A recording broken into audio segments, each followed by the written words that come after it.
नमस्कार। आज हम उस शख्सियत के विजन को समझने जा रहे हैं जिन्हें अक्सर आधुनिक भारत का वास्तुकार कहा जाता है। जी हाँ, जवाहरलाल नेहरू। जरा सोचिए, एक नया नवीला देश जो सदियों की गुलामी के बाद आजाद हुआ है, अब इसे बिल्कुल स्क्रैच से, शून्य से कैसे बनाया जाए। बस यही सवाल, यही एक बहुत बड़ी चुनौती आजादी के बाद भारत के सामने खड़ी थी। और इस चुनौती को स्वीकार किया एक व्यक्ति ने, और वो शख्स थे जवाहरलाल नेहरू, जिन्होंने इस मुश्किल काम को न सिर्फ अपने कंधों पर लिया बल्कि उसे एक नई दिशा भी दी। तो आखिर जवाहरलाल नेहरू थे कौन?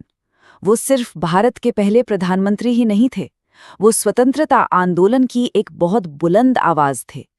उनके नेतृत्व में कांग्रेस पार्टी ने देश की शुरुआती राजनीति को एक आकार दिया और देश के निर्माण में उनके योगदान के लिए उन्हें 1955 में भारत के सर्वोच्च नागरिक सम्मान भारत रत्न से भी नवाजा गया। तो एक नए देश को बनाने की शुरुआत होती कहाँ से है? नेहरू के लिए इसका जवाब बिल्कुल साफ था, एक मजबूत आर्थिक नींव के साथ। नेहरू का जो इकोनॉमिक विजन था वो किसी एक चीज पर टिका नहीं था। नहीं, उन्होंने इसे 4 मजबूत पिलर्स पर खड़ा किया। टेक्नोलॉजी के जरिए समाज को मॉडर्न बनाना, साइंस की मदद से खेती किसानी में आत्मनिर्भरता लाना, भारी औद्योगिकरण पर फोकस करना और इन सब के जरिए पूरे देश को एक सिंगल मार्केट इकोनॉमी में जोड़ना। ये अपने आप में एक बहुत पावरफुल सोच है जो उनके विश्वास को साफ दिखाती है।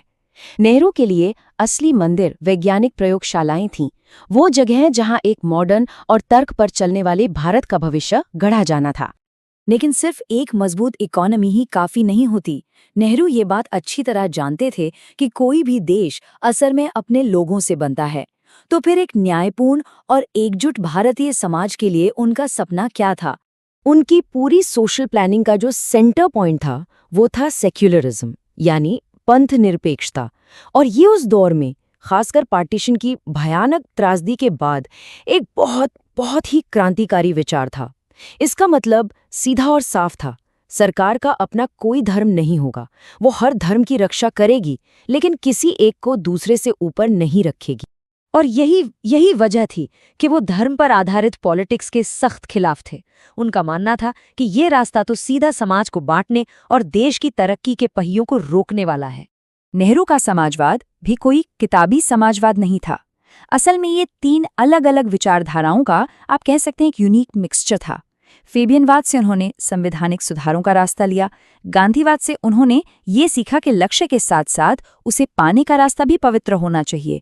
और मार्क्सवाद से उन्होंने एक साइंटिफिक सोच अपनाई। लेकिन उनका असली मकसद क्या था? वो कोई डिक्टेटरशिप वाला ढांचा नहीं चाहते थे।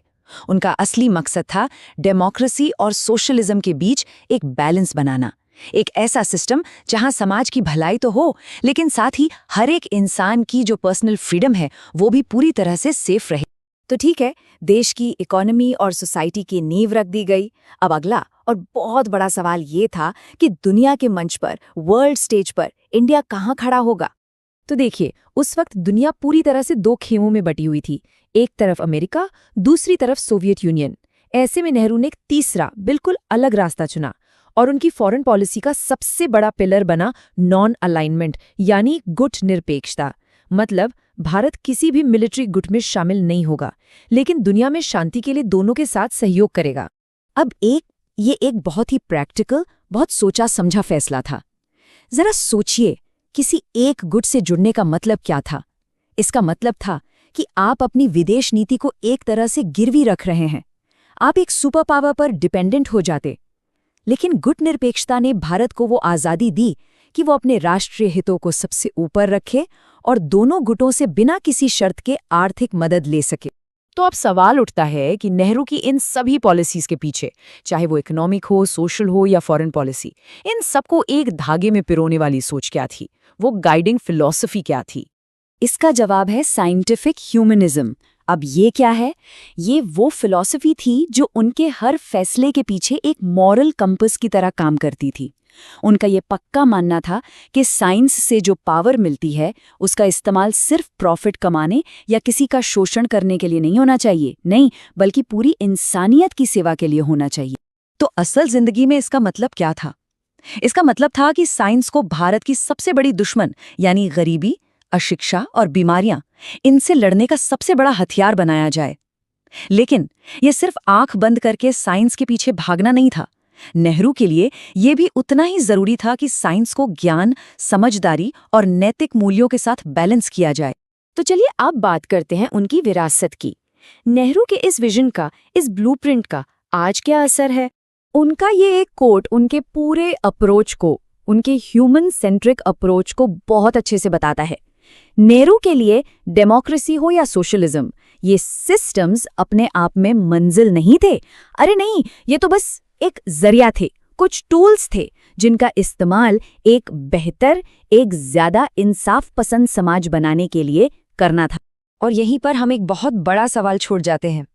जब हम आज के भारत को देखते हैं तो नेहरू के उस ओरिजिनल ब्लूप्रिंट की, उस नक्शे की कितनी झलक आज भी हमें इसकी बुनियाद में नजर आती है। इस पर सोचिएगा जरूर। हमारे साथ जुड़ने के लिए शुक्रिया।